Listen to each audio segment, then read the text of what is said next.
श्रीमद् भागवत महापुराण, शिव महापुराण, ब्रह्म वैवर्त पुराण, गणेश पुराण आदि जितने भी महापुराण हैं, उनमें जितनी भी कथाएं हैं वो सारी कथाएं सतयुग की, त्रेता युग की, द्वापर युग की है।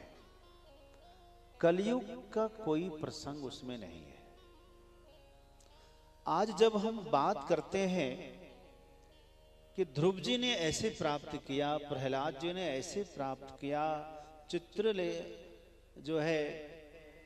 चित्रकेतु ने ऐसे प्राप्त किया भगवान को, तो लोग ऐसा प्रश्न उठाते हैं कि तब की बात अलग थी, तब का वातावरण अलग था और आज का वातावरण अलग है।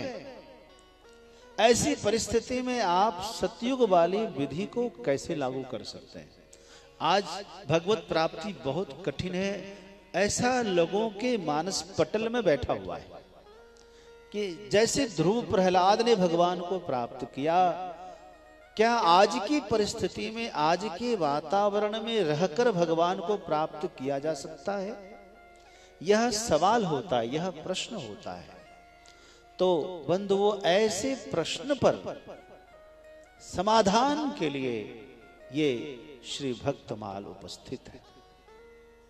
भक्तमाल में जितनी भी कथा है, जितने भक्तों का परिचय है, वो सब कलयुग के भक्तों का नाम है कि कलयुग में भी भगवान को प्राप्त किया है महापुरुषों ने।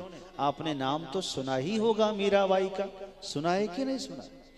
कैसे मीराबाई राजस्थान के मेड़ते में जन्म लेकर संतों का सानिध्य प्राप्त कर काशी के ही संत रैदास जी को अपना सद्गुरु बनाया। मीराबाई राज परिवार में जन्म लेती है, राजघराने की होकर भी काशी के संत रैदास को अपना सद्गुरु बनाती है और भक्ति प्रारंभ कर देती है।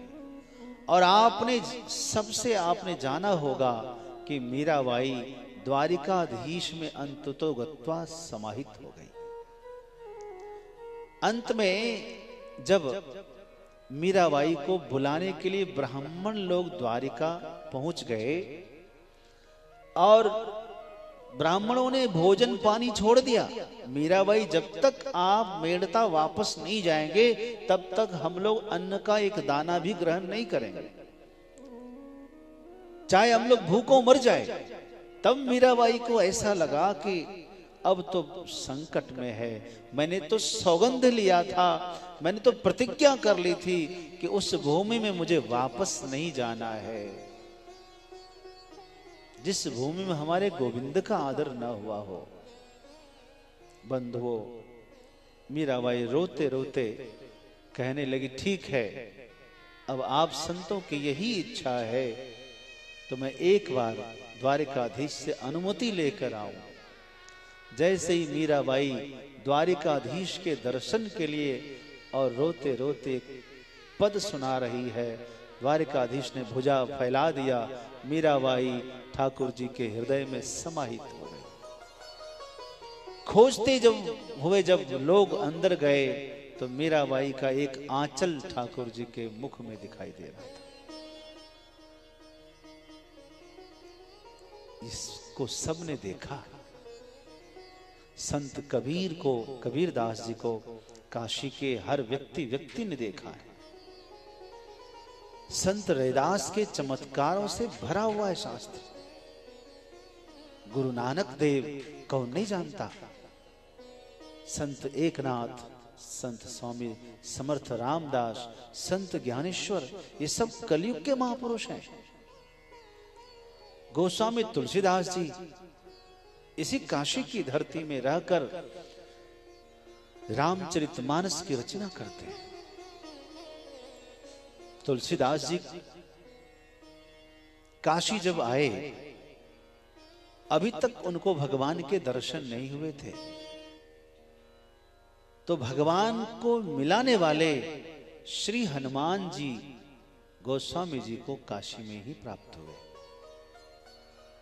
आज भी उनके हाथों, उनके प्रार्थना पर प्रतिष्ठित हुए हमारे हनुमान जी काशी में विराजमान है। कभी जाकर आप दर्शन करें। संकट मोचन नाम है उनका।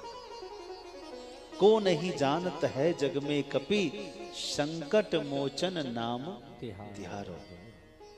ये संकट मोचन यहीं से प्रतिष्ठित हुए और आज भी आए दिन वहां चमत्कार होते ही रहता है।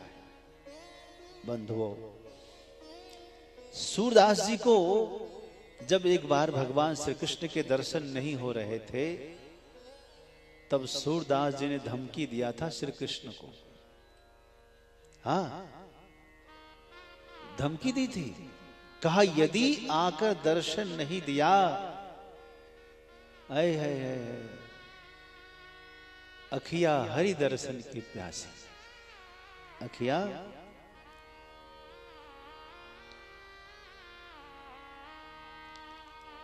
हरि दर्शन की प्यासी, अखिया हरि दर्शन की प्यासी।